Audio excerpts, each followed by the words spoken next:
یورپی یونین کی خارجہ پالیسی کے سربراہ کی اسرائیل سے سیاسی ڈائیلاگ معطل کرنے کی تجویز۔ اقوام متحدہ کے جوہری توانائی کے ادارے کے سربراہ کی ایرانی وزیر خارجہ سے ملاقات۔ لبنان میں حزب اللہ کے ساتھ لڑائی میں 6 اسرائیلی فوجی ہلاک۔ وائس آف امریکہ واشنگٹن سے اہم خبروں کے ساتھ محمد جلیل۔ یورپی یونین کی خارجہ پالیسی کے سربراہ جوزف بوریل نے غزہ جنگ میں انسانی حقوق کی ممکنہ خلاف ورزیوں کی بنا پر یورپی یونین اور اسرائیل کے مابین سیاسی ڈائیلاگ کو معطل کرنے کی تجویز پیش کی ہے۔ پیر کو ہونے والی یورپی یونین کے وزرائے خارجہ کے اجلاس سے پہلے جوزف بوریل نے ختم غزہ میں بین الاقوامی انسانی قانون کی ممکنہ خلاف ورزیوں کے خدشات کا حوالہ دیتے ہوئے کہا کہ اسرائیل نے انہیں دور کرنے کے لیے خاطر خواہ اقدامات نہیں کیے ہیں، اس لیے وہ اسرائیل کے ساتھ سیاسی ڈائیلاگ کو معطل کرنے کی تجویز دے رہے ہیں۔ جوزف بوریل کی تجویز منظور ہونے کا امکان کم ہے کیونکہ اس کے لیے یورپی یونین کے تمام 27 ممالک کی تائید ضروری ہے۔ ادھر اسرائیل کا موقف ہے کہ اس کی غزہ میں کارروائیاں بین الاقوامی قوانین کے عین مطابق ہیں۔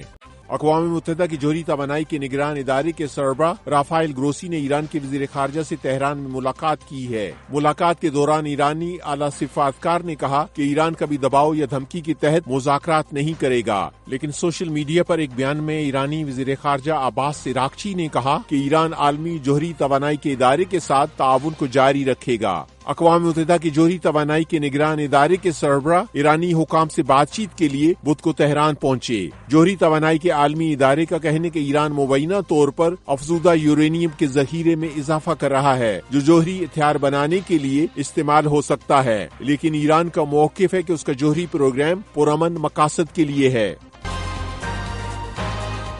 امریکہ کے نو منتخب صدر ڈونلڈ ٹرمپ نے وائٹ ہاؤس میں صدر جو بائیڈن سے ملاقات کی ہے۔ بدھ کو اوول آفس میں ہونے والی اس ملاقات میں دونوں رہنماؤں نے اقتدار کی پرامن تبدیلی کے عزم کا اظہار کیا ہے۔ ٹرمپ نے کہا کہ سبکدوش ہونے والی اور آنے والی انتظامیہ کے درمیان اقتدار کی منتقلی ہر ممکن حد تک خوشگوار طریقے سے ہوگی اور میں اس پر جو بائیڈن کو سراہتا ہوں۔ وائٹ ہاؤس کی ترجمان کرین یاپیا نے کہا کہ یہ ملاقات تقریباً 2 گھنٹوں تک خوشگوار ماحول میں جاری رہی۔ It was a substantive meeting, an exchange of views. They discussed important national security and domestic policy issues facing the nation and the world. یہ ایک اہم ملاقات تھی جس کے دوران قومی سلامتی سمیت قومی اور عالمی سطح پر درپیش مسائل پر تبادلہ خیال ہوا ہے۔ اس ملاقات کے بعد ٹرمپ نے نیو یارک پوسٹ کو بتایا کہ انہوں نے اور بائیڈن نے 2 مسائل پر بات چیت کی جن پر ان کا شدید اختلاف ہے، جن میں یوکرین کی جنگ اور غزہ میں حماس کے ساتھ اسرائیل کی جاری جنگ شامل ہے۔ ہیومن رائٹس واچ نے کہا ہے کہ اسرائیلی حکام کی طرف سے غزہ میں فلسطینیوں کی اس حد تک ہونے والی جبری نقل مکانی مبینہ جنگی اور انسانیت کے خلاف جرائم کے مترادف ہے۔ تنظیم نے یہ بات جمعرات کو جاری ہونے والی ایک اپنی تازہ رپورٹ میں کہی ہے۔ یہ رپورٹ بین الاقوامی امدادی اداروں اور تنظیموں کی طرف سے غزہ میں تشویشناک انسانی صورتحال کے بارے میں جاری ہونے والی وارننگ کی تازہ ترین کڑی ہے۔ ہیومن رائٹس واچ کی رپورٹ کے مطابق بڑے پیمانے پر ہونے والی نقل مکانی کے شواہد اس بات کی عکاسی کرتے ہیں کہ یہ مبینہ طور پر منظم ریاستی پالیسی کا حصہ ہے اور انسانی حقوق کی عالمی تنظیم کے مطابق اس طرح کی کارروائیاں انسانیت کے خلاف جرائم کے زمرے میں آتی ہیں۔ اسرائیل کی طرف سے اس بارے میں فوری طور پر کوئی تبصرہ نہیں کیا گیا ہے، لیکن اسرائیلی حکام ایسے الزامات کو مسترد کرتے ہوئے یہ کہہ چکے ہیں کہ اسرائیل کی فوج بین الاقوامی قوانین کے مطابق کام کرتی ہے۔ یہ وائس آف امریکہ واشنگٹن ہے۔